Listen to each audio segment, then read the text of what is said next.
So today we're looking at one of the most famous solo viola pieces ever, Prologue by Gérard Grisey.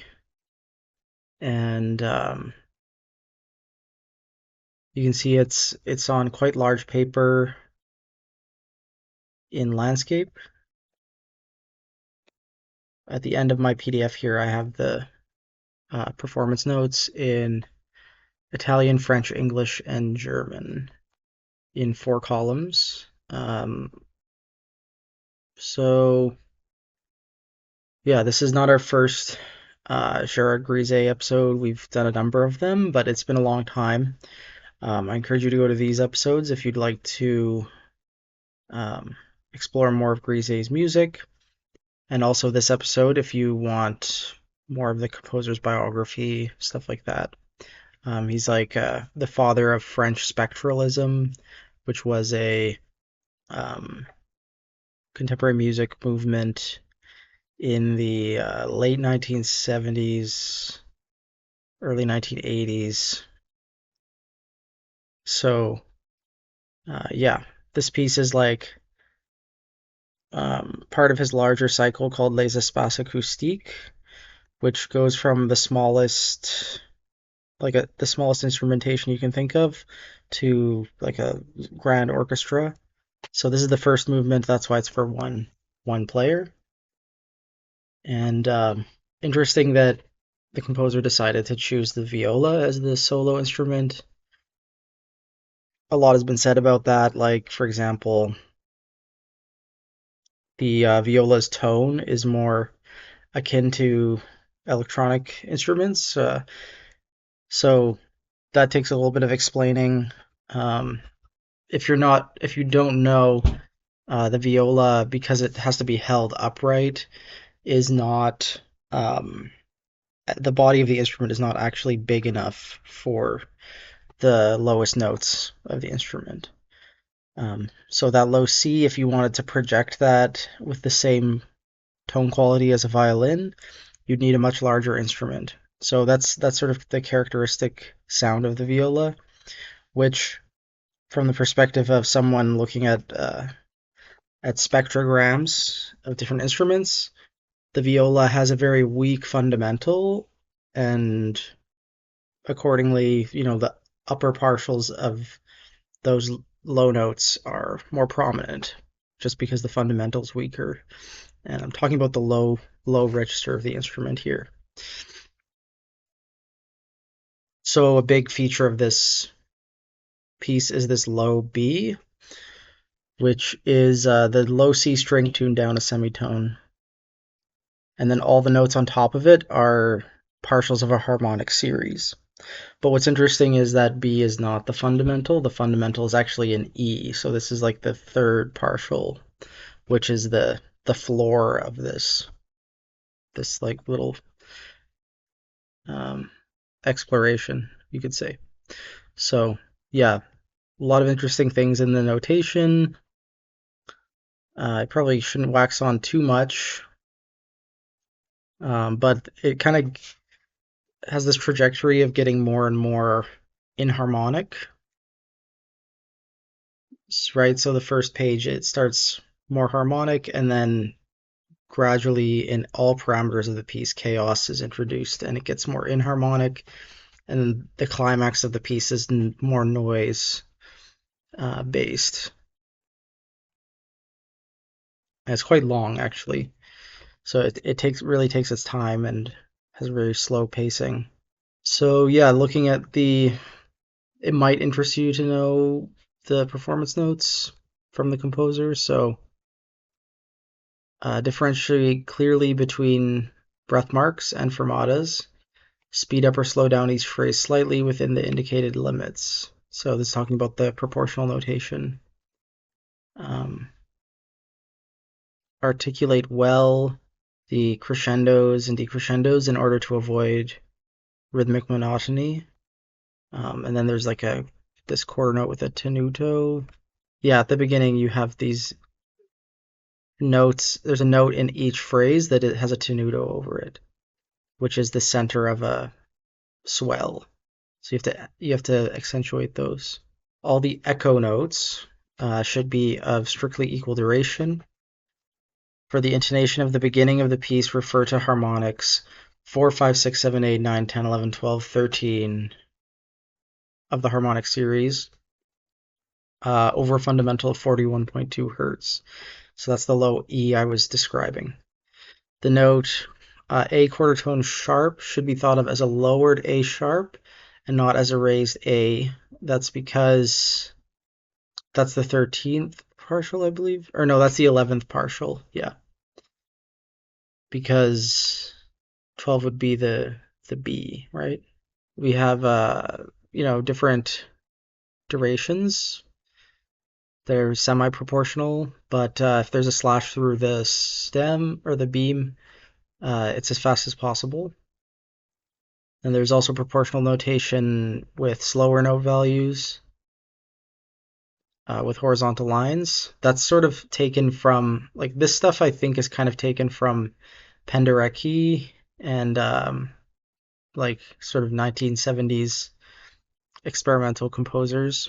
And then we have a number of different fermatas. So we have from the caesura, including the caesura, we have 6 different durations of pauses. And then we have quarter tone accidentals. This piece has both quarter tones and eighth tones, which are, of course, approximating just intervals in just intonation, because it's the harmonic series. And we have, molto soltasto, soltasto, ord, solpont, molto solpont. So there's all these different bow positions and then bow pressures. So this notation towards the end with the squiggly lines, that's like overpressure distortion. So there should be almost no pitch at all there in that climax. Yeah, it's very interesting. I think also the original version of the piece called for um, like resonating strings on the instrument as well, or some sort of electronic component that made the instrument resonate more. Periode was the first one composed, but it's the second in the cycle. Partials was then written, and then the third one written is Prologue, premiered by Gérard Caussé. Gérard Caussé is a French violist. He's still alive today, born in 1948. He was a soloist with Ensemble Intercontemporain, which is, of course, the ensemble that was founded by all the spectral composers, like the first generation of them. He's currently professor of viola at the Paris Conservatoire and at the Queen Sophie School in Madrid. And his viola is a Gasparo da Salo from 1560. It wasn't premiered until 2 years after its composition. I didn't realize that. It's kind of weird. Yeah, I believe the next 2 pieces, Period starts with a prominent viola role, actually, and the viola is an important addition to the ensemble. Then Partials also, of course, has 2 violas in it, which is unexpected, right? It's the string section in that is 2 violins, 2 violas, cello, and bass. So yeah, there's like a lot of viola. In general, it's definitely like a feature of spectral music, I think. They like their, you know, violas and horns and clarinets. Okay, I don't think I have much else to say about this piece. It's one of the most inspiring pieces for me personally.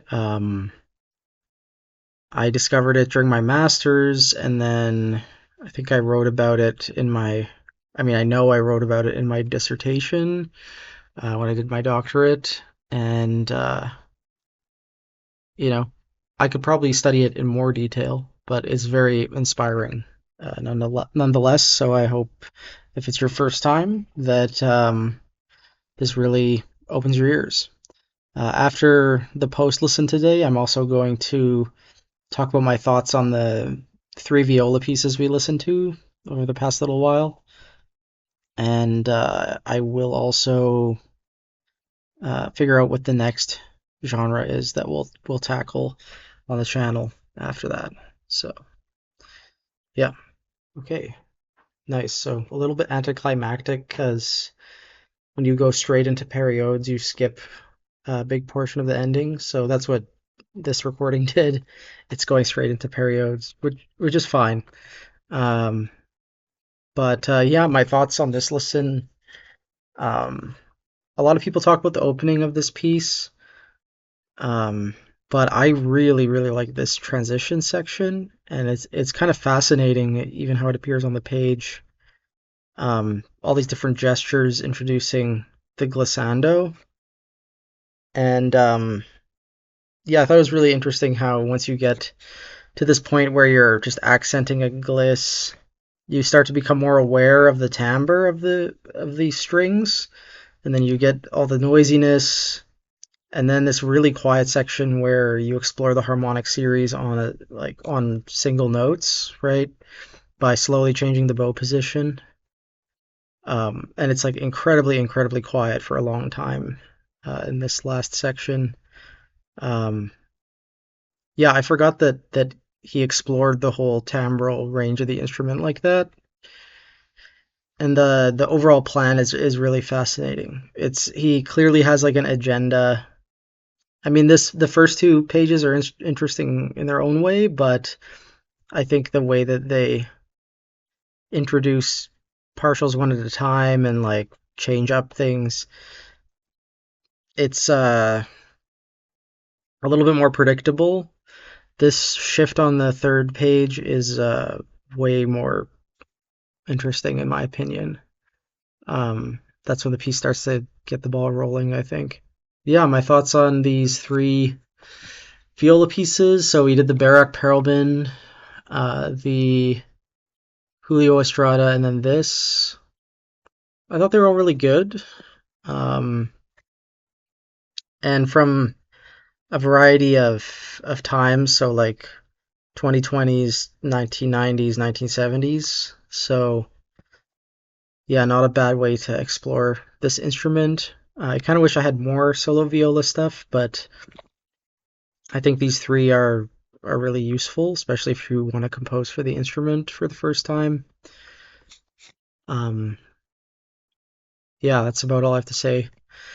A bit tired right now. It's kind of a awkward time to be recording a vlog. Yeah, so we have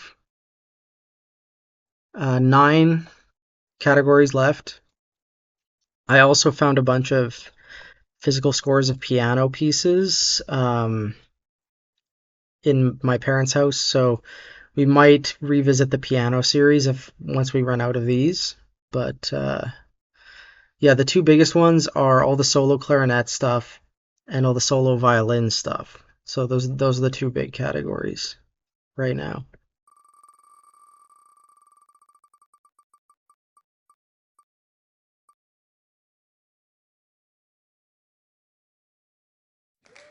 Okay, wind band, not to be confused with concert band. A lot of these scores I think are going to be Mexican, but let me see. Let me have a look. See. Yeah, I have no idea if these things have recordings, but if at least one of them does, I can do it. So I think that's the plan. I also have these, the Schoenberg and the Hindemith. So yeah, that'll be up next. Sure.